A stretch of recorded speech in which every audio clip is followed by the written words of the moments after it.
오늘 일상 속에서 복음으로 사는 삶이란 제목을 가지고 하나님 말씀 나누겠습니다. 추석 명절입니다. 어떻습니까? 옛날 같지는 않습니다. 명절이 오면은 옛날에 온 가족이 다 모이는 그런 생각보다는 시간이 지나가면서 참 많이 달라졌죠. 실제로 저희 집안도 참 많이 달라졌습니다. 제가 예수 믿고 참 많은 변화들을 저희 가정이 가장 크게 경험했죠. 저희도 몇 해 전부터 이제 제사도 없어졌고 이제 가족들 만남으로 이제 추석을 보내게 되어서 한편으로 가슴 뿌듯한 명절이기도 합니다. 근데 명절이 되면 언제나 가슴 아픈 사람들이 있어요. 무엇을 준비하고 있는 사람들, 명절에 안 가고 싶은 사람들이 있죠. 혹시나 여러분 가운데도 명절에 좀 집에 찾아가기가 껄끄러운 분들이 있을는지 모르겠는데, 보통 어른들이, 오늘 저희 장인어른 또 안 오셨는데, 저희 집안에 막내딸이 아직 시집을 못 갔습니다. 아직 40인데 시집을 못 가니까 아버님이 보기만 하면 결혼을 얘기하시거든요. 그러면서 최근에 이제 남자를 좀 만나고 있는데, 이런 얘기는 장인 어른 없을 때 해야 되기 때문에 그래서 오시면 이제 저희 처제가 너무 힘들어해요. 저희 너무 힘들어가지고 아버님께서 시집 안 가냐고 하면 저희가 이제 오히려 변론해준다고 좀 바쁜 시간을 보냈는데, 명절 되면 꼭 꼰대들이 등장을 합니다. 뭐 꼰대가 되고 싶어 꼰대가 되겠냐마는 꼰대들이 하는 얘기들이 있죠. 대표적으로 어떤 얘기 있습니까? 올해 너의 사업이 좀 어떻냐, 이런 얘기 질문하면서 제발 좀 더 풀렸으면 좋겠다, 이런 얘기도 하죠. 실제로 잘 되는 사람들에게야 무슨 어려움이 있겠습니까만은 참 어려운 시국에 뭐 하고 있냐, 어떻게 되고 있냐, 얼마나 버냐, 이런 얘기 질문 들으면 기분 나쁘죠. 특별히 또 취준생들 같은 경우에 또 명절에 찾아가기 참 곤란하죠. 취업을 어떻게 하고 있냐, 공부는 어떻게 하고 있냐 하면서 정말 세상 모르는 소리 할 때 얼마나 답답합니까? 그냥 다 정리하고 공무원 준비해라. 요즘 최고가 공무원이다. 속에서 천불이 나죠. 또 방금 말했던 저희 처제같이 요즘 보통 결혼에 대한 생각들이 요즘 많이 달라졌지 않습니까? 그런 관점을 가지고 얘기해 주면 좋지만, 옛날의 생각을 가지고 마치 결혼 못하면 안 되는 것처럼 얘기하는 어른들을 만나게 되면 속에서 답답함을 느끼고 명절같이 안 느껴지는 경우가 있죠. 그런데 제가 이번 주에 이런 얘기를 보면서 이걸 치료하는 단 하나의 방법을 적어놓은 글을 봤습니다. 꼰대가 조언자로 바뀌는 유일한 수단. 그래서 글이 나왔어요. 혹시 아십니까? 이 모든 대화들에 딱 하나만 더 붙이면 꼰대가 조언자가 됩니다. 돈 100만 원 얹으면 된다 됩니다. 왜 시집을 못 갔냐, 왜 그 장가를 못 갔냐 할 때 돈 100만 원 주면서 좀 열심히 해봐, 이러면 이제 위로가 된다 얘기를 합니다. 젊은 사람들 이 얘기를 금융치료라고 얘기하더라고요. 돈 주면 좀 마음이 된다는 얘기인데, 실제로 좀 씁쓸하죠. 맞는 얘기인데 씁쓸하죠. 진짜 돈이면 다 해결될 수 있는 세상 속에 하나의 우스갯소리로 던져지는 말 같기도 합니다. 실제로 제가 앞에 이제 모교회라고 불러야 될까요? 있었던, 지금은 이제 은퇴하시고 나이도 굉장히 많으신 목사님이 계시는데, 그분께서 이 명절만 되면 꼭 하는 얘기가 있어요. 꼭 고향에 찾아가면 입으로만 때우지 말고 넉넉하게 좀 드려라. 그러면 그게 복음 전하는 거다, 이런 얘기도 좀 하셨는데, 저는 그 말에는 동의하지는 않습니다. 꼭 그럴 필요까지 있겠냐. 그런데 실제로 이런 얘기에 우리가 흘려보내지 말아야 될 하나의 포커스는 있다 생각해요. 꼰대와 조언자의 차이는 저는 진심과 행동에 있다는 생각을 좀 해봅니다.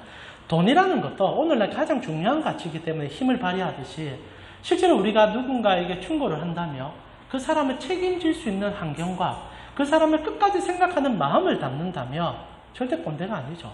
정말 가슴 아파한다며, 정말 생각하고 있다며 그것을 부담스럽게 느낄 사람은 그렇게 없을 것입니다. 그러나 어느 날 진심과 정성이 빠진 상황에서 립 서비스로만, 아니면 내 생각으로만 얘기할 때 그것을 이제 꼰대라고 표현할 수 있는 안 좋은 모습이 비춰지게 되죠. 실제로 오늘 우리가 들어가야 되는 장면 속에는 이스라엘 전체가 꼰대가 되어버렸습니다. 말로만 세상을 살아가는 자들의 모습이 되어버렸는데, 유일하게 진심과 정성을 다하여 이스라엘 전체에 도전을 주는 한 사람을 보게 돼요. 그가 누군가? 다윗이라는 어린 목동이라는 거죠. 오늘 우리는 다윗의 모습을 또다시 쫓아가면서 이 세상에 필요로 하는 진정된 조언자가 누구이며 우리는 어떤 삶을 살아야 되는지를 함께 고민해보는 시간 갖고 싶습니다. 여러분과 지금 제가 읽고 있는 장면은 이스라엘이 블레셋과 전쟁을 치르고 있는 장면 가운데 던져져 있습니다. 이 전쟁은 제가 저번 주 설교도 나눠드렸지만 이스라엘 스스로의 죄악 가운데 시발이 되었던 전쟁이라 말씀드렸죠.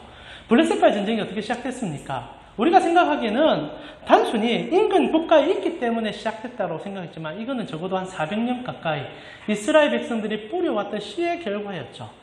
사사기 시대, 아니 여호수아 장군이 이스라엘을 정복하고 모든 지경을 다 넓히고 있을 때 이 블레셋 사람들도 그 한 목표였고 실제로 정복당했었습니다. 그러니까 저번 주 말씀 나눴지만 이스라엘 백성들이 돈 욕심이 생기고 노동에 대한 그리고 그들을 무료로 쓸 수 있다는 그 관점에서 그래서 저번 주 설교 핵심은 효율성이었죠. 효율성을 가지고 그들을 이용하려고 하다가 덫이 되어버렸다는 것. 결국 크기 싸움은 또 다른 크기 싸움으로 우리를 불러가게 되고 더 큰 무언가가 나타나면 우리는 그것에 종이 될 수밖에 없는 세상의 풍토를 말씀드렸어요. 그래서 이스라엘 백성들이 처참할 정도로 패배하고 있습니다. 여러분 하나님을 떠나면 우리 모두는 크기 싸움에 몰입해요. 어떻게 하든 내가 세상보다 조금 더 이겨야 된다는 그 강박감이 우리를 비참하게 만들죠. 그런 과정 속에서 이스라엘 백성들은 추풍낙엽처럼 무너지고 있었습니다. 그런데 오늘 무너지는 이 장면 속에 우리가 중심을 두고 봐야 될 한 가지 장면이 등장해요. 실제로는 도대체 왜 이럴까라는 장면이긴 한데 하나의 미스터리가 하나 등장합니다. 여러분 지금 이스라엘이 블레셋 앞에서 골리앗이라는 3m나 되는 그 장수를 보면서 두려움에 휩싸였는데 실제로 이 두려움 속에서 누군가 한 사람이 나와줘야만 하는 시점에 나오지 않고 있다는 사실을 여러분 혹시나 느끼셨습니까? 오늘 본문은요. 여러분이 사무엘서를 조금만 잘 쫓아오셨다면 이상해야 돼요. 이런 상황이면 분명히 누군가 한 명이 등장해야 되거든요. 다윗이 아니라 또 다른 누군가 등장해야 됩니다. 그런데 오늘 그 사람이 안 나와요. 그가 누굽니까? 요나단은 몇 해 전에 아마 한 십수년 됐을 겁니다. 이제 사울이 이제 왕권을 정립하고 있는 중이었으니까요. 한 번은 이스라엘에 블레셋과의 전쟁이 이때 말고 또 있었지 않습니까? 뭐 수없이 있었지만 사울이 집권하고 블레셋과의 전쟁이 있었습니다. 그때 어떤 일이 있었습니까? 블레셋 군대가 수십만 명이 쳐들어오자 이스라엘이 기껏 모은 숫자가 몇천 명이 안 되었어요. 이제 전쟁을 치르기가 힘든 상황이었고 모두 다 절망 가운데 질 수밖에 없다 얘기할 때 어떤 일이 일어납니까? 이스라엘에서 요나단이라는 사울의 아들이 일어납니다. 그리고 자기의 그 무기 잡은 시종 하나 데리고 가가지고 뭐라고 합니까? 저들은 우리의 밥이다. 그리고 온몸을 던져서 실제로 전쟁을 이겨요. 그때 기록이 이렇게 남아있지 않습니까? 사무엘상 14장 6절입니다. 우리 설교도 나누었지만 너무 잘 아는 에피소드니까 여러분 머릿속에 있을 것 같은데 우리 같이 한번 읽어볼까요? 14장 6절입니다. 같이 읽겠습니다. 요나단이 자기의 무기를 든 소년에게 이르되 우리가 이 할례를 받지 않은 자들에게로 건너가자. 여호와께서 우리를 위하여 일하실까 하노라. 여호와의 구원은 사람이 많고 적음에 달리지 아니하였다. 정말 말 그대로 여호와의 전쟁은 사람의 적고 많고의 문제가 아니다. 오직 믿음의 전쟁이다라고 고백했고 맛을 봤어요. 두 사람이서 수만 명을 격퇴했어요. 그것으로서 끝났습니까? 이스라엘에 숨겨져 있던 그 불쌍하게 정말 그 블레셋에 투항했던 그 사람들까지도 회복시키는 영광된 전쟁을 맛봤다는 거죠. 그런데 오늘 본문에 요나단이 안 나와요. 이스라엘 전체가 두려워하고 있는 상황 속에 요나단도 같이 두려워하고 있다는 이 아이러니가 오늘 본문의 핵심 포인트입니다. 여러분 생각에 요나단이 어디 갔을까요? 성경은 침묵하고 있습니다. 성경은 요나단이 어디 갔는지 말해주지 않아요. 그러나 중요한 것은 이스라엘 전체 분위기는 블레셋을 두려워하고 용장 골리앗 앞에서 모두 다 주눅이 들어 오늘 우리가 패배하겠구나라는 생각을 하는 시점에 요나단도 같이 던져져 있다는 거지요. 저희는 실제로 요나단이 왜 나오지 않고 요나단이 왜 침묵하고 있는지는 이유는 알 수 없습니다. 그러나 이제 우리가 알게 되는 것은 두 가지의 포커스는 알게 될 수 있죠. 저는 오늘 여러분과 그 두 가지 포커스를 붙잡고 싶습니다. 첫 번째 포커스가 무엇입니까? 과거의 체험이 오늘의 체험이 될 수는 없다는 사실이죠. 물론 십수년 전에 요나단은 하나님을 의지하여 영광을 맛봤습니다. 그러나 그것이 오늘도 내일도 모레도 그 영광을 보장해주지 않는다는 사실이죠. 여러분 모두에게는 과거의 영광은 다 있습니다. 오늘날 많은 그리스도인들이 과거의 영광을 얻어먹으면서 오늘의 삶을 지속하고 있다는 거 혹시나 생각해 보셨습니까? 이번 주에 제가 저녁 묵상에도 몇 번 나누는 바람에 제 아내가 더 이상 그분 얘기를 꺼내지 말라 하긴 하던데 한국에 큰 별 한 분이 지셨습니다. 우리 조용기 목사님께서 소천하셨습니다. 조용기 목사님의 인생에 대한 얘기들이 참 많이 나오고 그분은 가호가 분명하신 분이기도 합니다. 그러나 오늘 이 시간에 저희가 조용기 목사님에 대한 어떤 얘기를 하고 싶은 것이 아니라 그분께서 처음 개척을 하실 때가 1950년도였고 그분이 제대로 교회를 이제 등록하신 게 1960년도입니다. 1950년 어떤 일이 있었습니까? 6.25가 있었죠. 그리고 50년 지나고 난 다음에 60년 때까지는 우리나라는 정말 허벌판에서 생활했습니다. 근데 조용기 목사님께서 서울에, 그것도 여의도에 교회를 세웠죠. 그리고 우리가 알고 있는 일들이 일어나기 시작합니다. 하나님의 능력이 나타났어요. 조용기 목사님께서 전 세계에서 가장 큰 교회를 설립했다. 그 중요한 얘기가 아닙니다. 그러나 저희가 기억해야 되는 것이 한 가지가 있다면 그분이 중심되게 사역했던 60년대, 70년대, 80년대 사람이 바뀐 일들이 있었다는 겁니다. 여러분 조용기 목사님의 정말 큰 업적이라고 해야 될까요? 하나님 앞에 그분이 제대로 쓰임받았던 그 시간들에는 정말 하나님의 역사들이 그 교회를 통하였을 뿐 아니라 한국 교회 전체를 휩쓸었습니다. 그 증거가 뭐냐? 나와 여러분이에요. 그때 하나님을 정말 인격적으로 체험한 사람들이 주님의 심령의 불붙음을 입어서 그 예수를 전하지 않고는 견디지 못했던 시절들을 우리가 보았습니다. 그때 정말 대단했어요. 여러분 무엇이 대단했느냐? 하나님이 살아계심을 느껴서 대단했습니다. 정말 그 시대에는 사람이 바뀌었어요. 저도 느낍니다. 저도 이제 뒤늦게 80년대, 90년대 예수 믿은 사람이긴 하지만 저의 신앙의 선배들이 성령 체험뿐 아니라 인격의 변화까지 역사하는 것을 보았습니다. 병 고치고 방언하고 하나도 중요하잖아요. 개차반 인생이 진짜 예수 믿고 인간 되는 걸 저는 수없이 봤습니다. 정말 한국 교회 안에는 말할 수 없는 기적들이 많았어요. 어떻게 어떻게 저런 인간이 하는 인간이 진짜 사람 돼서 사람 구실하는 일이 우리 기독교 안에서 넘쳐났다는 겁니다. 그게 산 증거였고 산 역사였다는 거죠. 실제로 조용기 목사님을 위수로 해서 그때 지금 다 1세대 목사님들이 사라지는 시점이긴 하지만은 그분들이 부르짖었던 그때에는 우리가 하나님을 실존적으로 느꼈다는 겁니다. 그리고 세상도 하나님이 살아계심을 그들을 통하여 눈으로 보고 경험하고 그리고 예수 믿는 것이 무엇인지를 실존으로 느끼는 상황들이 우리에게 주어졌다는 거죠. 그런데 안타깝게 그때의 영광은 지금 남아있지 않단다는 겁니다. 오늘날 우리의 모습을 한번 살펴봅시다. 과거의 영광은 과거의 영광입니다. 여전히 우리는 과거의 영광을 퍼먹고 있죠. 이스라엘과 지금 동일한 겁니다. 요나단이 사라졌고 그리고 그 누구도 하나님의 영광을 맛보지 못하지만 이들은 입으로는 하나님을 얘기하고 있습니다. 하나님이 우리를 지켜주리라. 하나님이 우리 가운데 역사하리라. 그러나 그 누구도 그 영광을 맛본 사람들이 그 시대에는 아무도 없어졌다는 거죠. 오늘날 여러분 정말 우리가 어떻습니까? 예수 믿고 사람 변하던가요? 오늘날 여러분 예수 믿고 사람 변하는 거 얼마나 보셨습니까? 여전히 변화되는 일들이 있습니다만은 그 급박했던 그 가슴 떨림이 사라지고 있죠. 그때는 너무 가난해서 너무 힘들어서 사람이 바뀔 수 있었다? 그건 아니겠죠. 오늘날 우리는 더 힘든 시대를 살고 더 감정적으로 소모가 심한 시대를 살며 더 상처를 받고 있는 시대를 삽니다. 그러나 그때 역사했던 하나님과 오늘날 우리 가운데 역사하는 하나님은 분명한 차이를 보이고 있을 뿐 아니라 사람들은 그 환경을 보지 못하고 있다는 것이 오늘날 우리의 아픔 아니던가요? 여러분 분명한 포커스는 이겁니다. 한때 하나님의 역사가 일어났다 해서 오늘날에도 하나님의 역사가 일어나라는 보장이 없다는 거지요. 근데 우리가 착각하고 있는 것이 그때의 영광이 오늘날의 영광과 동일하다고 생각해서 늘 입으로 생각으로 말로는 그 영광을 부르짖고 있다는 겁니다. 그리고 우리가 경험하는 일이 뭡니까? 골리앗만 나타나면 무릎을 꿇게 된다는 거죠. 오늘 교회가 자본에 잠식되었고 하나님의 영광은 눈으로도 볼 수 없을 정도로 처참할 정도로 나뒹굴고 있습니다.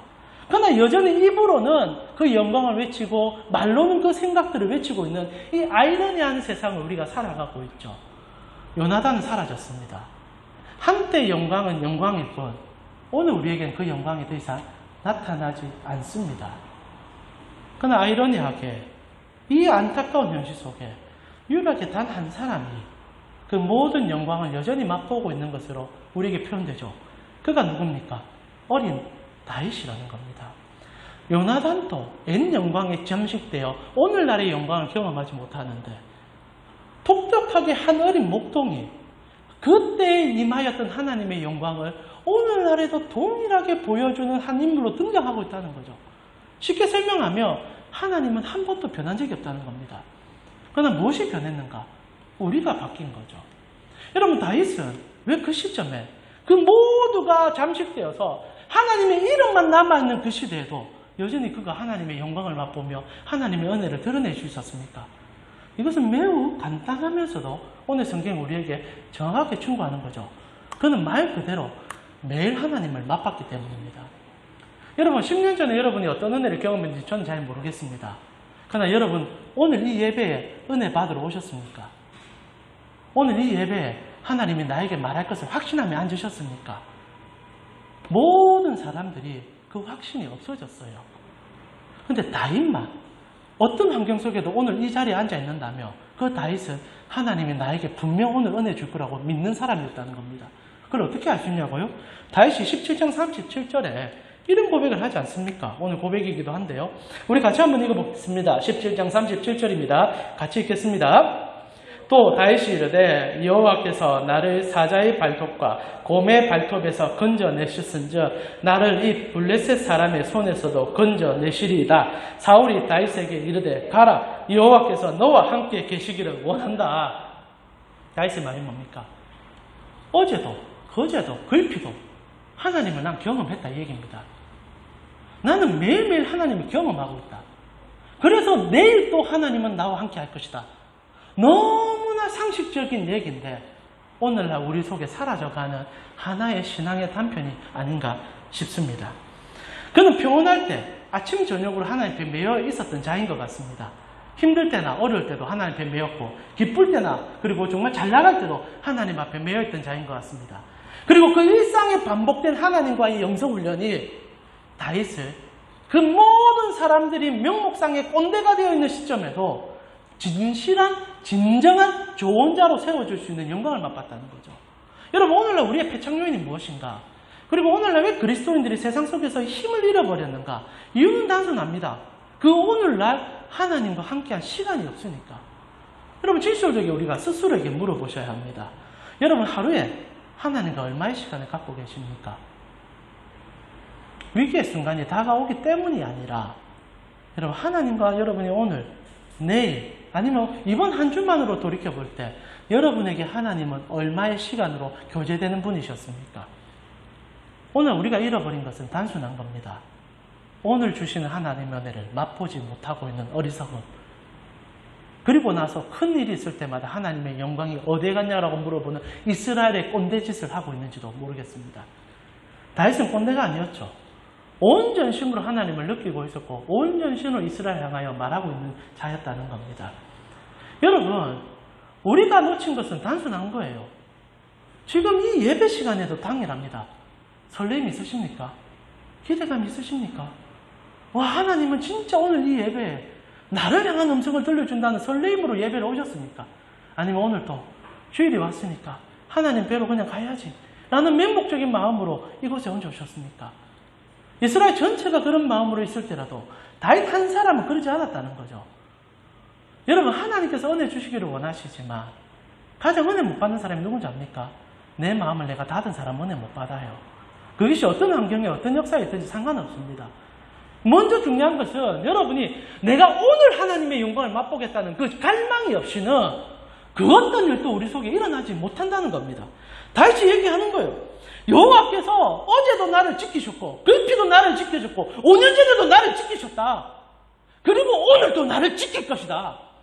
이 절박감 속에서 하나님이 서 있는 이 어린 목동에게 어찌 하나님이 모른다 하시겠습니까? 하나님을 향한 눈빛들이 흔들리는 시대를 살고 있죠. 여러분, 스스로에게 점검하셔야 돼요. 나는 진짜 오늘 이 예배에 내가 무엇을 받기를 바라고 있는가? 진짜 여러분, 오늘 이 예배에 무엇을 받기를 바라십니까?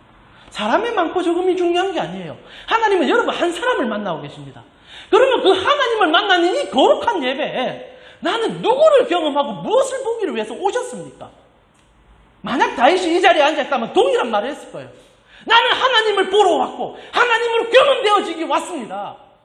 나는 이 예배가 하나님의 그 은혜를 푹 부수가시 맛보는 시간이라 확신합니다. 자세가 다르고 생각이 달랐던 것 같아요. 여러분, 요나단이 무너진 거는, 요나단이 사라진 것은 성경이 침묵하여 우리가 말할 수 없는 이유겠지만 단 한 가지, 시간의 흐름 속에서 마음이 멀어졌다는 것과 그도 이스라엘의 그 패배의식에 함께 잠겨버려서 더 이상 하나님 앞에 나아갔던 그 영광의 은혜를 잊어버렸다는 거죠. 여러분이 10년 전에 하나님 앞에 뜨겁게 쓰임받은 것 지금 하나도 중요하지 않습니다. 5년 전에 하나님의 성령이 불을 뜨겁게 받았다는 거 하나도 중요하지 않습니다. 오늘 이 예배에 하나님의 음성을 듣고 있느냐가 가장 중요한 포커스라는 것을 여러분 잊지 마십시오. 다윗은 오늘에 헌신된 자였고 오늘 하나님을 만나려고 발버둥 쳤다는 것을 꼭 기억해 주셔야 됩니다. 그래서 다윗이 신앙의 꼰대가 아닌 신앙의 좋은 자가 될 수 있었던 것은 오늘 하나님을 만나고 있으니 그 전심이 세상 속에 흘러갈 수밖에 없는 결과물이 아니겠습니까? 그래서 저는 오늘 말씀을 마무리하면서요, 이런 다윗의 놀라운 하루의 영성이 정말 여러분 우리 하루살이에요. 여러분 자꾸 착각하는데 3년 전에 아니면 일주일 전에 받은 영광이 나에게 계속 남을 것이다. 아닌 거 잘 알잖아요. 우리는 진짜 하루살이가 돼야 됩니다.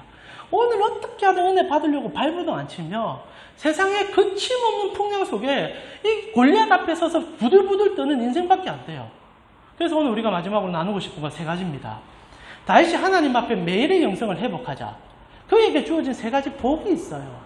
성도가 이거를 미리 알고 오늘 헌신하여 이 복을 누려가야 합니다. 그 첫 번째가 무엇인가? 자존심이 회복돼요. 오늘날처럼 자존심이 땅에 떨어져 있는 시대가 어디 있겠습니까?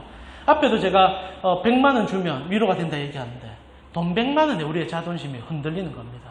웃기지 않습니까? 그 말 딱 듣는 순간 와, 그래 나도 100만 원 받으면 기분 좋겠지. 돈 앞에 흔들리는 우리의 양심들. 근데 다윗은요, 그렇지 않았다는 거죠. 여러분, 다윗의 가장 위대한 점이 무엇인가? 매일 하나님을 경험하니까 매일 하나님의 영광이 그에게 나타나기 시작했다는 거죠. 제가 초등학교 때 키가 딱 2키였습니다. 저는 초등학교 때 키가 멈춰버린 사람이에요. 제가 삼형제입니다. 삼형제인데 제가 맏이거든요.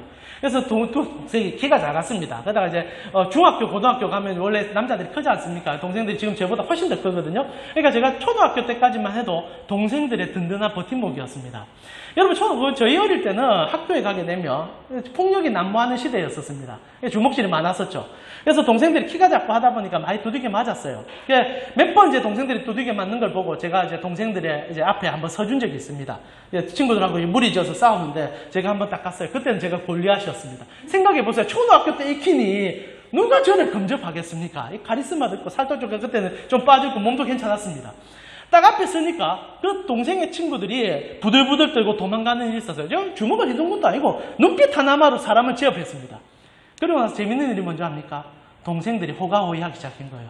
형의 이름을 빌붙여서 초등학교 때 진짜 그랬습니다. 그래서 우리 강동이 아냐고 이렇게 외치면서 그러면서 돌아다니면서 동생 진짜 그랬습니다. 그러면서 이런 말이 전혀 믿는 눈빛이 아니신데 그러면서 제가 우리 동생들이 진짜 버팀목이 좀 되어진 적이 있죠. 재밌는 겁니다. 자기는 힘이 없는데 힘 있는 내 형이 있으니까 자기가 힘이 있다고 생각하고 재밌는 게 뭐냐면 그것이 지속되니까 이제는 내가 없어도 그것을 믿고 나름대로 힘을 내면서 세상을 이겨나가려는 모습들을 물론 초등학생이지만 보여주기 시작했다는 거죠. 여러분, 다윗이 맛본 이 놀라운 비결이 여기 있다는 거죠. 세상이 큽니다. 여러분, 집 앞에 엎드려 보세요. 내보다 큰 사람들이 수두룩하고 내보다 잘 나간 사람들이 수두룩합니다. 비교되고 굴복되고 무서워서 움츠릴 수밖에 없는 거죠. 그런데 다윗이 여러분보다 더 비굴한 인생인 것을 아셔야 합니다. 다윗이 말씀드리지만 처자의 삶 아니었습니까? 집안에서도 인정받지 못했고 그리고 상황도 그에게 녹록지 않았습니다. 그런데도 그가요 늘 자신감이 사로잡혀 있잖아요. 오늘 다윗이 뭐라고 합니까? 17장 26절에 보니까 다윗이 첫 사람들을 만나서 골리앗 앞에 저 부들부들 떨고 있을 때 다윗이 희한한 말을 하네요. 한번 볼게요. 다윗이 곁에 서 있는 사람들에게 말하여 이르되 이 블레셋 사람을 죽여 이스라엘의 치욕을 제거하는 사람에게는 어떠한 대우를 해주는가? 풀어줘, 풀어. 희한합니다. 전부 지금 문제 앞에 서서 어쩌노 하는데 다윗이 계산이 들어가요. 독특합니다. 다윗이 딱 보자마자 한 얘기가 저거 없애쁘면 뭐 어떤 거 해주는데? 여러분, 이것이 만종이 아니라 풀어 지금. 어떤 환경 속에서도 주목이 안 되는 겁니다. 나는 저거 없앨 수도 있을 뿐 아니라 저걸 가지고 내 영광도 거머쥘 수 있어. 무시무시한 발언하는 거죠. 그리고 이런 얘기합니다. 이 할례를 받지 않은 블레셋 사람이 누구이기에 살아계신 하나님의 군대를 모욕하냐. 이 두 가지가 매치되고 있는 거죠. 여러분 다윗이 무서운 점이 이거였습니다. 매일 세상 속에서 정말 빈곤하고 힘들고 작은 자라는 소리를 들어서 쪼그라질 때마다 그는 매일 저녁마다 하나님 앞에 엎드린 거예요. 하나님 내가 진짜 그런 사람입니까? 내가 그것밖에 안 됩니까? 그럼요 여러분 하나님 얼마나 재밌는지 압니까? 말씀해줘요. 너는 내 아들이다. 내가 너와 함께한다. 누가 세상에서 내보다 큰 자가 있느냐? 다윗이 그거 듣고 힘을 얻은 거예요. 여러분 다윗이 어떻게 고모를 이기고 사자를 이겼겠습니까? 매일 밤마다 하나님과의 그 씨름이 있었기 때문에 그가 이길 수 있었던 거 아닙니까? 그러면서 다윗 안에 일어나는 게 뭔지 아십니까? 나는 세상보다 크다. 실제로 다윗이 세상보다 크지 않아요. 다윗이 그래 말할 수 있는 건 딱 하나입니다. 하나님이 세상보다 크기 때문에. 그러니 지금 다윗이 골리앗 앞에 섰을 때도 딱 보면서 세상적인 생각을 하는 거긴 하지만은 판단하여 계산하여 얘기하는 거죠. 저놈 없애면 어떤 보상을 받는데, 그리고 저거 없애면 누가 뭘 할 수 있는데, 그리고 저놈 말하는 것 봐라. 저거 하나님을 억수로 모욕되게 말하네. 내 용서 안 된다. 여러분 이런 자신감, 이 자존감, 이런 놀라움이 어디서 나옵니까?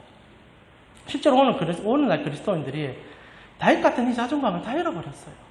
하나님 믿기 때문에 세상에서 돈 가지고 우리를 위협할 때, 그리고 우리를 조롱할 때, 어디 하나님의 이름 앞에서, 어디 하나님의 영광 앞에서 그런 짓을 하고 있냐라고 말한 사람이 오늘 누가 있습니까? 놀라운 것은 다윗은 그 어린 나이에도 하나님께 매일의 영광을 맛보니까 세상이 범접할 수 없는 자존감 덩어리가 되어버렸다는 거죠. 어떻게 보면 정말 멋진 모습을 갖고 있는 거 아니겠습니까? 여러분 어떻습니까? 여러분은 이런 다윗의 자존감이, 이런 다윗의 멋진 모습이 부럽지 않습니까? 그렇다면 우리도 오늘 하나님을 경험하면 됩니다. 여러분 정말 제가 쉬우면서도 가장 어려운 얘기 해드리는 거예요. 오늘 하나님을 경험하시면 됩니다. 그리고 두 번째 뭘 느끼게 됩니까? 그가요 이렇게 하나님과 매일의 일상의 경험을 하면서 매일 일상의 승리를 맛보기 시작합니다. 이게 정말 하나님께서 주시는 그의 백성들에게 큰 은혜죠. 우리가 세상 속에서 패배하든 세상 속에서 승리를 맛보든 매일매일 주님과 씨름하며 주님과 기도하고 주님의 말씀 속에 들어가면요, 그 다음날 하나님이 보이기 시작해요. 성도들이 세상 속에서 하나님을 못 봐요. 여러분 모든 문제 속에, 모든 환경 속에 하나님이 역사하고 계시는데 우리가 그걸 못 봐요. 왜? 그 전날 하나님을 경험 못했으니까. 이게 누적되면 요나단이 되어버리고, 그리고 하나님을 보는 훈련이 누적되면 다윗이 되는 겁니다. 여러분 오늘 다윗이 놀라워요. 오늘 17장 34절 35절 같이 한번 읽어볼까요? 17장 34절 35절입니다. 너무 잘 아는 얘기 반복해서 한번 읽어봅시다. 같이 읽겠습니다. 다윗이 사울에게 말하되 주의 종이 아버지의 양떼를 지킬 때에 사자나 곰이 와서 양떼에게 새끼를 물어가며 내가 따라가서 그것을 치고 그 입에서 새끼를 건져내었고 그것이 일어나 나를 해하고자 하며 내가 그 수염을 잡고 그것을 쳐 죽였습니다. 정말 생생하게 묘사해주지 않습니까? 내가 그 수염을 잡고 대가리를 죄송합니다. 머리를 쳐서 이겼다 이런 표현을 하지 않습니까? 짐승은 그런 표현 써도 되겠죠? 여러분 여기서 재밌는 것 한 가지입니다. 다윗이 처음부터 이 승리를 맛봤을까? 아니죠. 근데 어떻게 그가 그 어린 다윗이 곰 앞에서도 사자 앞에서도 주눅을 들지 않았을까? 저는 하나님과의 영적인 은밀한 교제 속에 일어난 일이라 생각합니다. 오늘 다윗이 패배했을 거예요. 쫓아가다 양말이 뜯겨 먹었을 겁니다. 사람의 가장 약한 점은 포기죠. 아이고 내가 어떻게 곰하고 싸우냐. 그러니까 다윗의 처음에 그 장점을 말해드렸지 않습니까? 실패하면 하나님 앞에 엎드리는 거예요. 어려우면 하나님 앞에 엎드리는 거예요. 하나님 오늘 곰에게 졌습니다. 하나님 오늘 사자에게 졌어요. 언제까지 이렇게 지야만 합니까? 여러분 기도해보셔서 알죠? 그럼 하나님이 뭐라고 얘기하던가요? 하나님이 이기게 해준다 얘기합니다. 기도해보세요. 그걸 왜 못 느낍니까? 느낍니다. 그날 엎드리면 그날 하나님이 위로를 해요. 그 다음날 다시 달라지는 거죠. 그 위로를 받았으니까 곰을 쫓아가기 시작하는 거예요. 하나님 믿습니다. 쫓아가는 거죠. 그러다 또 패배할 수 있습니다. 그럼 또 엎드리는 거죠. 그러다가 쌓인 게 뭡니까? 곰의 급소를 때리고 사자의 급소를 때리는 나름대로 하나님의 은혜가 경험되어지기 시작하는 거죠.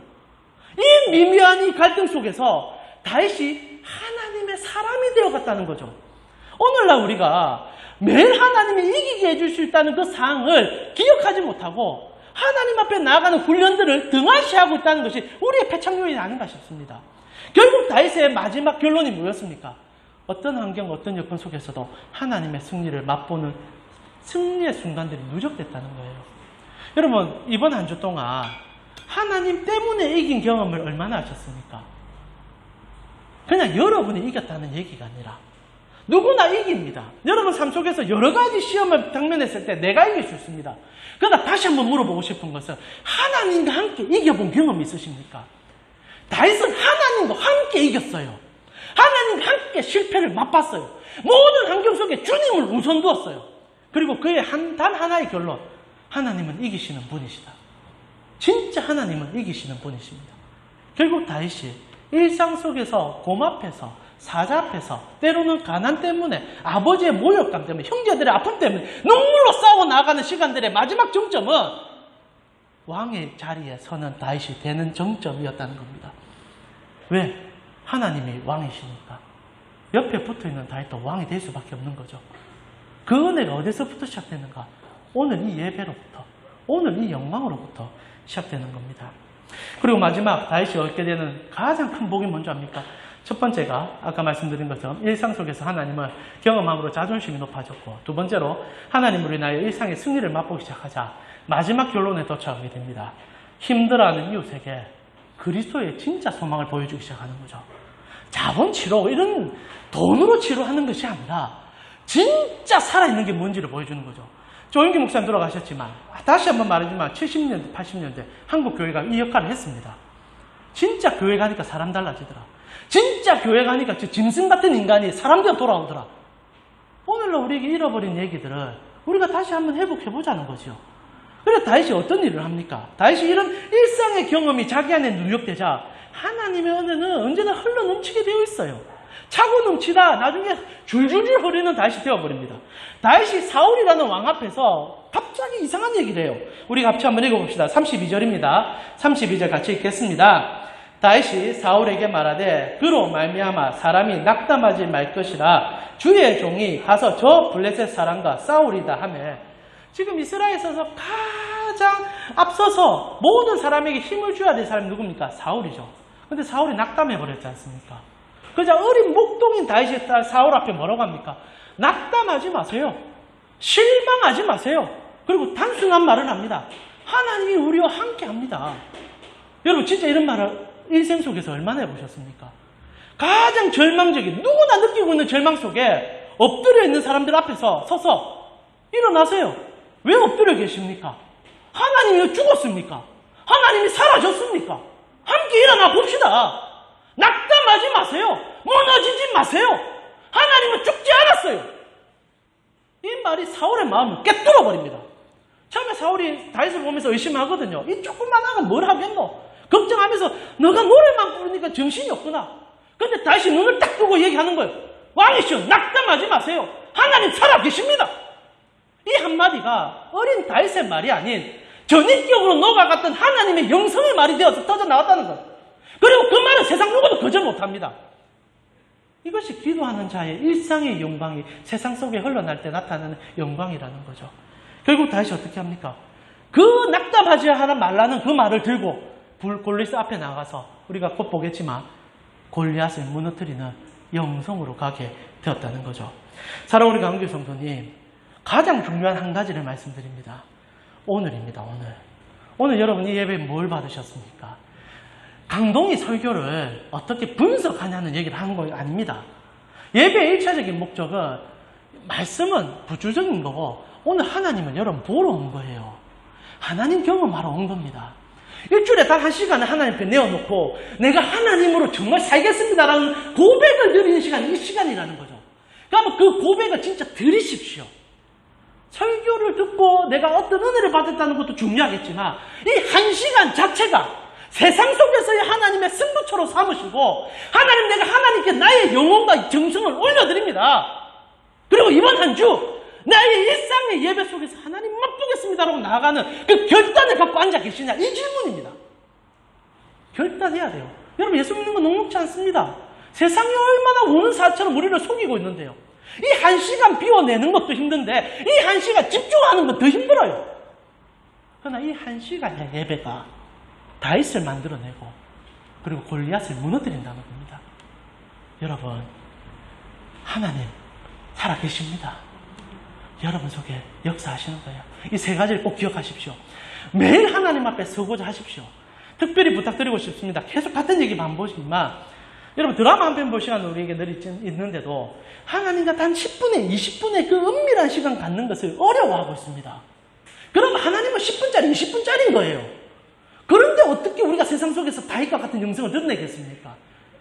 10분이든 20분이든 시간은 중요하지 않을 수 있지만 매일 순간순간마다 정말 하나님 한 분 만나기 위해서 시간을 떼어놓고 특별히 이 주일은 정말 전인격적으로 주님과의 한 시간의 경험을 해야가요. 여러분이 힘써 달려온다면 어떤 골리앗도 여러분을 해치지 못할 거라는 겁니다. 저는 제가 이 얘기를 하는 것이 아니라 하나님을 신뢰해야 하는 얘기입니다. 그리고 동일하게 여러분도 그 하나님 신뢰하려고 믿습니다. 매일 동행했던 다윗이 받았던 축복 다시 한번 세 가지 읽어드리고 찬양하면서 앞에 나가겠습니다. 일상 속에서 하나님을 하루하루 경험하자. 첫 번째, 그는 자존감이 온전히 회복되었습니다. 두 번째, 일상 속에서 분명한 승리들을 맛보았습니다. 그리고 마지막으로 힘들어하는 이웃들에게 그 소망의 화살을 날려줄 수 있는 인생이 되었습니다. 추석 명절이라 바쁘시겠지만 이 놀라운 복을 놓치지 마세요. 그리스도인은 누구나 받을 수 있는 복인데 이스라엘 전체가 놓쳤고 요나단까지도 놓쳤습니다. 그러나 아무리 미천한 어린 목동이라도 하나님 붙잡으며 이 세 가지가 나타난다는 거죠. 오늘날 침체되어 있는 우리의 모든 환경 속에 하나님 때문에 이거 진짜 맛볼 수 있는 여러분 되기를 축원합니다.